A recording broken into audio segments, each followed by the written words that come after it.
Hello everyone, welcome to Barca News. It is August 7th, 2024, and it's been revealed Barcelona's plan for both Marc Casado and Marc Bernal. Also, there is strong interest from the Ligue in Mika Faye.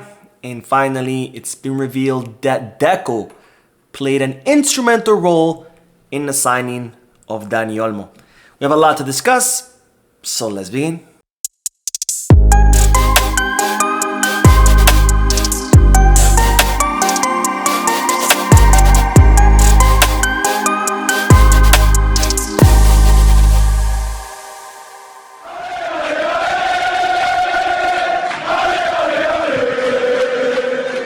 Hello everyone, welcome to the channel. My name is Mo, and before I begin with the news, just a quick reminder to make sure to hit that like button, subscribe to the channel, and drop a comment.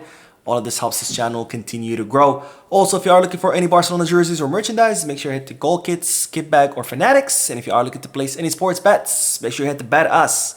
All links are down below in the description. Now, begin with the news that the Barcelona first team is officially back in the city of Barcelona after concluding the USA preseason tour, where they drew against Manchester City 2-2 and won on penalties. They won against Real Madrid 2-1. Then they drew against AC Milan 2-2 and lost in penalty shootouts. And while the team is now officially back in Barcelona, and guess what's the first thing that they did as soon as they got off the airplane?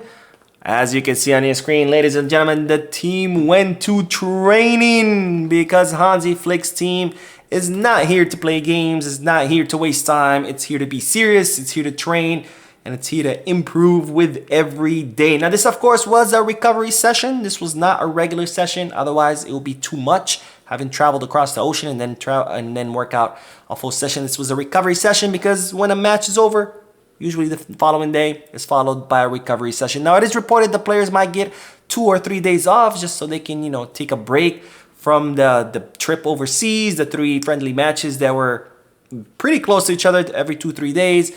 And in preparation, of course, for La Liga season, which is about to begin. And I have to say, I'm very, very excited about that. Now, speaking of the preseason, 2 players that heavily impressed Hansi Flick was that of Marc Casado and Marc Bernal. And it's reported that Hansi Flick is absolutely amazed with these 2 players. He has full faith in both Marc Casado and Marc Bernal, especially due to their huge breakthrough that they had during the preseason. And I have to say, I was incredibly impressed with the 2, especially with Marc Casado. I already knew how talented and skilled Marc Bernal was, but Marc Casado, I had a little bit of doubts, but of course, he proved me absolutely wrong because the 2 were spectacular, and Hansi Flick seems to think the same thing. And as such, it's been revealed Barcelona's plan for the 2 Marcs. Now, as far as Marc Casado, he is 20 years old, so he's expected to participate more with the first team during the season. He's going to be most likely a regular option for Hansi Flick. He might even start the first La Liga match since, some of our midfielders are still injured. Other ones just came back from vacation. As far as Marc Bernal, he is 17 years old, so the club want to protect him. They don't want to overuse him. So he might, he's still going to play with the first team, but he might not get as many minutes as Marc Casado just due to that age difference. Now, given that both players are inexperienced, none of them have played in first division, it's reported that the pairing of Marc Casado and Marc Bernal is probably not going to be seen again. We're most likely going to see, each player paired up with more experienced midfielder, like maybe Marc Casado and Frankie de Jong, or Marc Casado and Gundogan. And if Marc Bernal is playing, then he will be paired up with either Frankie, Gundogan, maybe Christensen. So we're probably not going to see both Bernal and Casado on the field at the same time, just because both of them do lack experience. So most likely, when they do play, they will be paired up with more experienced midfielder. But do expect to see both midfielders playing with the first team because Hansi Flick has full faith in these 2 academy gems. Now, one player who did not impress Hansi Flick, and I did not expect him to impress Hansi Flick during the preseason, was, of course, Clement Lenglet. I know some of you were worried that we might end up keeping Lenglet because he did start a couple of matches. He was even a captain. I think it was against Manchester City, if I recall correctly.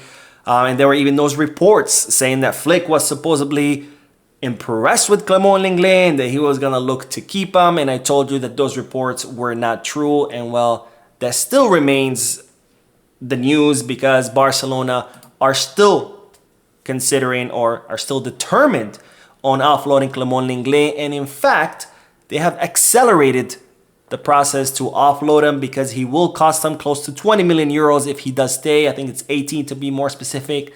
But he's going to cost them a lot of money if he ends up staying. So Barcelona are now working overtime to try to offload Clement Lenglet because they do have to reduce their wage bill. And of course, the center back position is completely packed. And they definitely don't need to be spending 20 million euros on a player for a position that's packed and for a player that the club do not count on, because I think Lenglet has shown us time and time again he's definitely not Barca level. Just look at AC Milan's first goal. When that ball gets to Pulisic in the box, Clement Lenglet takes a whole eternity to go mark him. He smoked a cigarette, drank a cup of coffee, texted his girlfriend, and then remembered, oh wait, I gotta mark the guy with the ball inside the box. But anyways, don't worry, Barcelona are not looking to keep Lenglet. They are looking to offload him, and they have accelerated those efforts. Now, speaking of defenders, it is reported that Mika Faye has strong interest from the Ligue. Now, Mika Faye was pressuring at the beginning of the summer to be guaranteed first team minutes. Of course, the club told him, we cannot guarantee you any first team minutes. You have to prove yourself during the preseason. And it doesn't seem like Mika Faye has done that. He missed the first two matches against Olo and Manchester City due to physical problems. Yesterday, he didn't even play in his natural position of center back. He played as a left back where he did not impress whatsoever. And in fact, that's a position that Mika Faye's agent had already complained that the player did not want to play as a left back, that he only wanted the center back position. So Mika Faye has not fully convinced Flick, or at least Flick has other priorities ahead of Mika Faye, other players that he thinks are better than Mika Faye in a center back position. And as such, there's now strong interest in the player from the league, more specifically Monaco. Remember that Barcelona are set to play against Monaco in the John Gumper Trophy match. It's the final friendly match before La Liga season kicks off. And it's reported that Monaco have already reached out to Mika Faye's agent so they can convince the player to join their club. And once Monaco lands in Barcelona for that John Gumper Trophy match, they will be making an official offer to the club. Now, that's not the only French club that's interested in Mika Faye. It looks like Nice are also interested in him, but it seems that Monaco's interest is a bit stronger. They've already started working on acquiring the Senegalese defender. Now, we will end today's video with the news that a report by Mundo Deportivo has revealed how instrumental was Deco in the signing of Dani Olmo. Now, as you know, Barcelona have completed the signing of Dani Olmo after reaching an agreement with the player to join the club for 6 years, and after reaching an agreement with Leipzig to transfer the player for 55 million euros fixed plus 7 million euros variables. Dani Olmo has already passed his medical exam, so he will officially be announced as a Barcelona player, where he will join his new teammates during the preseason. And today it was revealed how instrumental was Deco in the signing of Dani Olmo. Now, as I said before, Dani Olmo has always been Deco's bet from day one. Deco has always wanted Dani Olmo in the club, and as such, he was integral in making this signing happen. This report reveals how instrumental that Deco was in convincing RB Leipzig to accept Barcelona's offer, even though Leipzig had offers from other clubs that were better than Barcelona's, more specifically Bayern Munich, Manchester City, and Liverpool. They were all offering the full demands that RB Leipzig were demanding, but Deco convinced them to accept less. And not only was Deco instrumental in convincing Leipzig to accept Barcelona's inferior offer, he was also instrumental in convincing Dani Olmo. Because since day one that Deco decided that Barcelona were going to sign Dani Olmo, he was consistently calling the player, he was consistently meeting with the player, flying out to meet with the player in person, consistently giving him updates, letting him know, hey, I just did this, this will be the next step, etc. And given all the attention that Deco was giving Dani Olmo felt very valued, he felt appreciated, and as such, he decided to opt to return to his home of Barcelona versus accepting the other more lucrative offers from clubs like Man City and Bayern Munich. Anyway, I still think that Deco paid too much money for Olmo, but he did his job. He brought Olmo to the club. Let's hope Olmo is an absolute killer signing, and let's hope that he can win many trophies with the club. Anyways, that is all for this video. I did do a podcast earlier today. Lots of news in there. Make sure you check it out. Don't forget to hit the like button, subscribe to the channel, drop a comment. And as always, peace, Barça.